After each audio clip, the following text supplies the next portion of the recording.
And that's the basic takeaway on this Mount Vision. I mean, it's an extreme looking bike, but it's also an extreme riding bike. My name's GuyKesTV, and I've been a professional mountain bike tester for well over 20 years. And as you'll see from this video, I started filming this live ride review actually at the Ardmore's Enduro up on the North York Moors, because there's some superb radical tracks that are going to look great, so I'll definitely include some of that footage. But this bike I'm testing today, the Marin Mount Vision 9, is a seriously complex beast. As you can see, there's a lot going on here with this nailed suspension.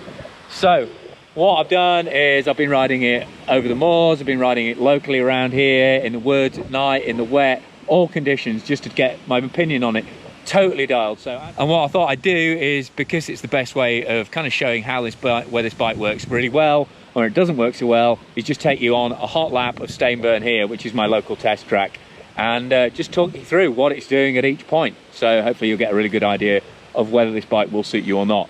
So before anyone else asks me, it might look like it's got a really bulky bottom end, but this bike is not an e-bike. That big bottom end is what contains this nailed suspension system, that is the really radical part and real character defining part of this Mount Vision 9. With this extending shaft in the middle of the linkage setup, and it's 150mm travel front and rear. But it's not just the numbers, it's the way that suspension behaves that's the really radical thing about this bike.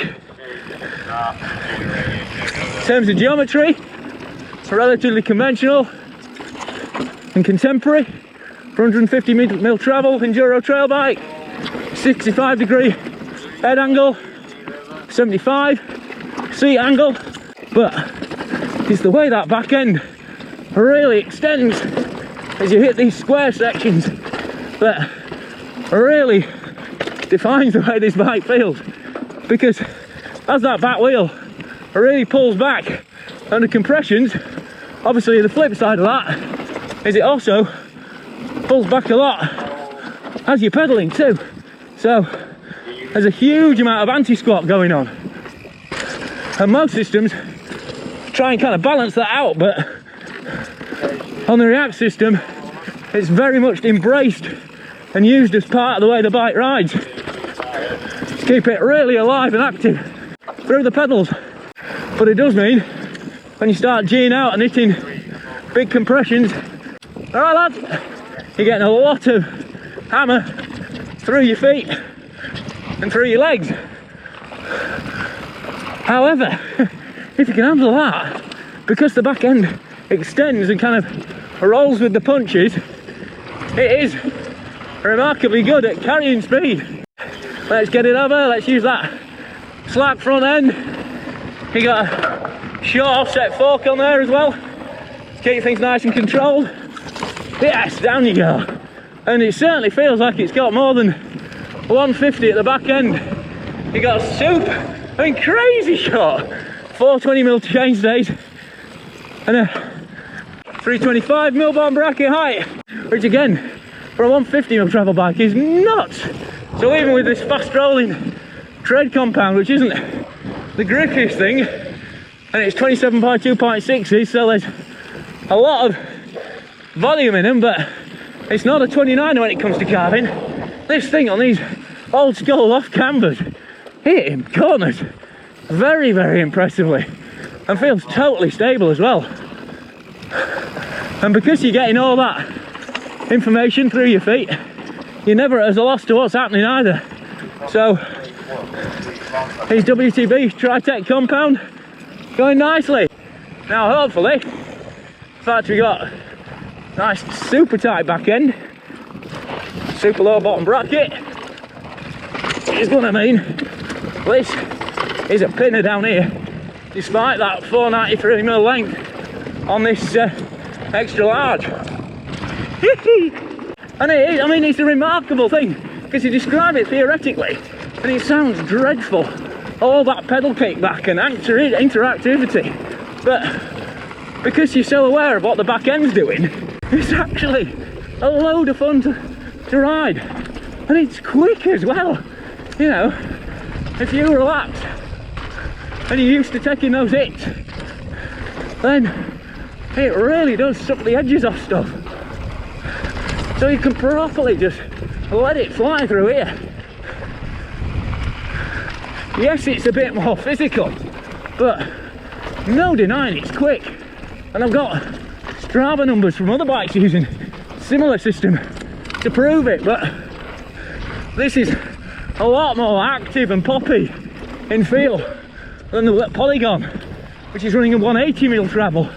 It's obviously a lot more travel, but this definitely more lively. Dropping in on stage 6 now. Chance to talk about the equipment you're getting.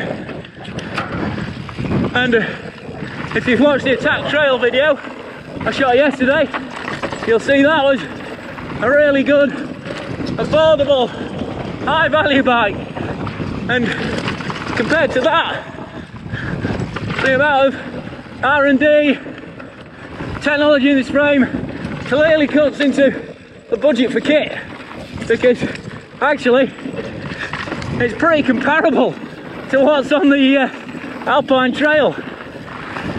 You've got a Fox Performance Elite fork rather than just a performance, so you've got more damping adjustment there,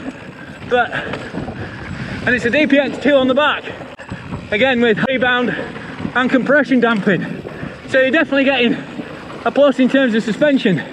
But even at £6,000 UK, it's not a factory Kashima setup on the shocks, and the wheel pack stands sturdy but not lightweight.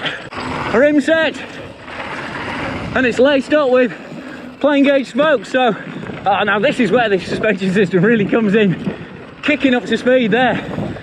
But at least you've got the latest WTB tyres on here, although again it's very much a trail rather than enduro spec. So you've got light carcass with the fast rolling tread compound, which means you're flicking it around, but because you've got that super short rear end and that crazy low bottom bracket, it still feels super stable. So not unduly worried about them today, although if you're hitting a lot of rocks hard, because you tend to catch it through the back end and it's supporting your body weight, that suspension system, you might well need to go to a heavier duty tyre on the rear if you're doing a lot of rocky sections. But as it is, it's really stable and sorted down here so far, and the way you can get your knee down there feels absolutely superb. And you can really, because there's so much interaction between you and the suspension system, you can really drive on. And even though it's not the stiffest back end, you're very aware of what's happening. You can really use the tyres to the max. You've got XT4 pot brakes, and they're behaving themselves nicely. Not always a given, obviously, but they're well bled, so they're nice and predictable. A lot of way, chin on the bars.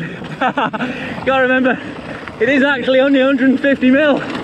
It's quite easy to forget, because it feels so good when you're off the power hitting square bumps. It's very firm when you're on the power on square bumps, but off them, it just feels like travel is much bigger than 150.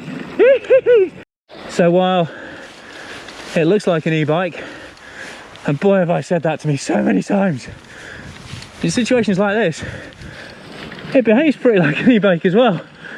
It really does cover ground remarkably well.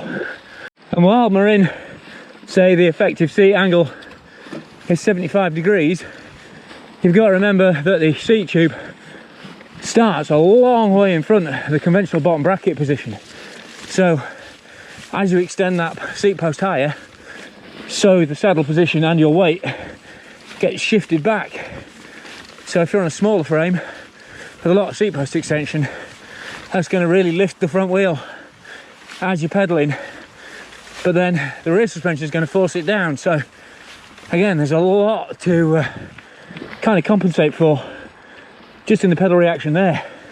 But because the combination of that unique slider system of the nailed 2-play React setup, plus the guiding linkages, of which there are now 3, basically means it performs pretty much like a really high pivot, single pivot, when you hit big square edges and when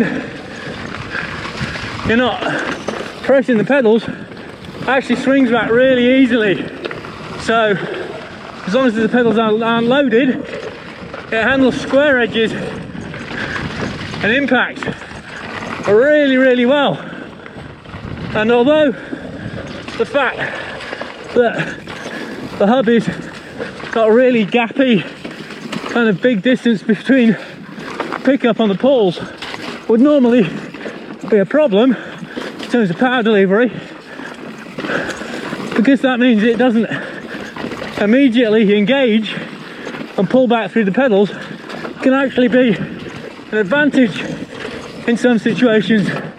But having said that, if you are pedaling and then the suspension, that rear hub engages and that back end gets dragged in by the pedaling or by the chain tension just as you do hit a square edge, then it's like you've been hit in the back of the head by Captain America's shield. Proper clang on pickup.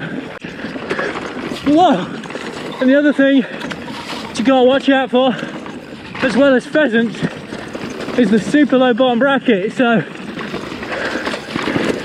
while it does help, again, the suspension helps lift the dynamic ride height when you're pedaling, so it's not as much of a problem under power. It really can catch you out sometimes. And the belly of the bike is actually significantly lower than the BB, so I've even hogged that out on rocky splines and spines. And also, while the tyres roll really well in slippery, greasy situations like this, there's a lot of slides and slip about. In 27.5 by 2.6, not always the grippiest tyres anyway, tend to be more drifty than a narrower tyre, especially in this harder, faster compound.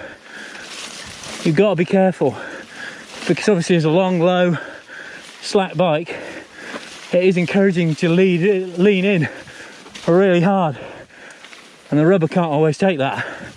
It's taken me quite a while to get used to its behaviour under power on climbs, because in theory, here you go, see, it's not quite as predictable out of corners as you might think. All that pedal extension, positive drive is great. Over lumpier stuff, it does make the bike a lot less predictable, and it can really stand up and catch on square edges. Seat angle's a bit slack. It's kind of defined by the design, really. Big kinked seat tube throws the seat quite a long way back at full extension, so you've really got to be in the flow with it. Definitely a bike that gets better the more you learn to work with it and ride with it. And the other thing you can't overlook is the fact that, despite it being a full carbon frame, it weighs in at well over 15 kilos, even without pedals on, so it is no lightweight considering the price point and the material. And that's the basic takeaway on this Mount Vision. I mean, it's an extreme looking bike, but it's also an extreme riding bike, and you need to learn when it's going to do what. I mean, adding a third linkage into the back end has meant it's way stiffer than the original Marin and the Polygon, which is just a double linkage bike. And as you can see, you can stay off, start the pedal choking back, then handle square edges really, really well. Really sustain speed well, carry speed well. Had some great runs on Strava as a result. But as soon as you start pedaling, you're dealing with a very dramatic dynamic, whether you're going downhill or up. And to be honest, I've had some amazing rides on this where I've really worried XC guys or just cruised through stuff other people have hung up on. And I've had other rides where I've just been really out of sync with it. When the suspension extends, just when you're trying to get a power stroke in, and jacks you up against the face, and then that hard compound tyre spins. Not so great. And sections like that where it jacks up do take a toll on you. Turns the legs. You need to have some power to force it over the top.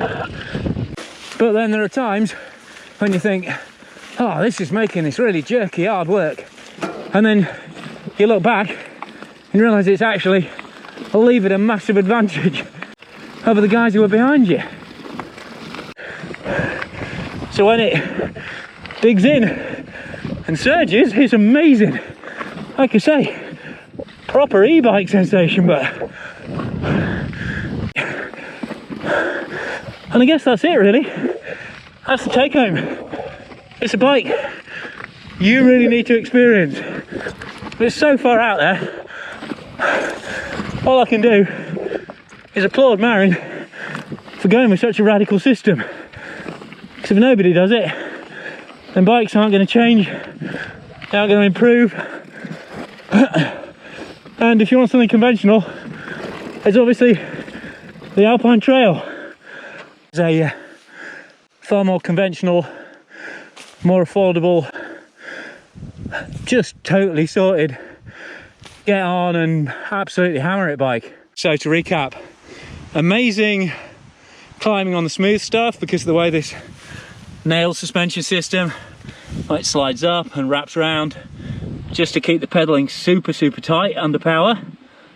That's great. Amazing climbing through that, despite the fact it does weigh a lot. Never feels like that under power, certainly on the smooth stuff, and that's in the saddle or out of the saddle.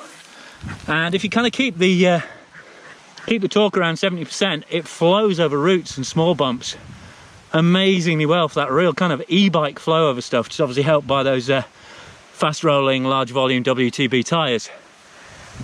However, what I have found, if you really start to push it hard, then great if you're pumping stuff and you're in sync with it, the way you can drive through your feet and the way that makes the suspension drive forward off the back of bumps, pump tracks, if you know what you're doing there, amazing. Again, stunning flow, really surges the bike forwards. But otherwise, if it catches you out in the wrong phase, if the suspension, you know, if you kick forwards or the suspension jerks back as you hit a square edge hit, you're really going to feel that through your legs, and it's also going to throw the balance of the bike out. And that is whether you're descending. I mean, to be honest, descending, it's not so much of an issue because the forces tend to be larger and they'll kind of always just pull your legs back round and it'll feel like a bit of a jerk, but it won't be savage enough to throw you offline. But climbing, well, there's not that much inertia actually going through the wheel, it can throw you offline. So rocky, lumpy stuff like I've just been climbing there, this can be a real handful, especially if you're tired, especially if it's steppy and rocky and, you know, steering's wobbling all over the place, because it is a short stem wide bar setup on there. I mean, I'm going to do a full tech trail talk around, so I don't want to overdo this segment of it. So in fact, I'll stop there, just watch the tech trail talk around, because again, there is a hell of a lot to talk about here. Just to wrap this one up, thanks to Crud for the XL fender, for keeping my face and my camera clean. Thanks to Crank Brothers for the mallet pedals I've been using. Thanks to Gore for the kit, Enduro for the gloves, Can't Quit for the shorts, 661 for the pads, Duro for the socks, Iron for the shoes, and this has been filmed on the GoPro 7 mounted to a laser helmet. I've been GuyKesTV, that's Tilly the trail dog, 12 years old and still absolutely pinning it, bless her. Please click to get notifications, subscribe, share. Thanks to Marin for sponsoring this video. I hope you realise it's a fully honest rundown though. And thanks to you guys for watching, and thanks to my Patreon subscribers for going the extra mile, putting their hands in their pockets and actually sponsoring the channel on a monthly basis, which means a big difference in what I can get out and film, what time I can throw out the channel and stuff like that. So please consider joining me on Patreon as well.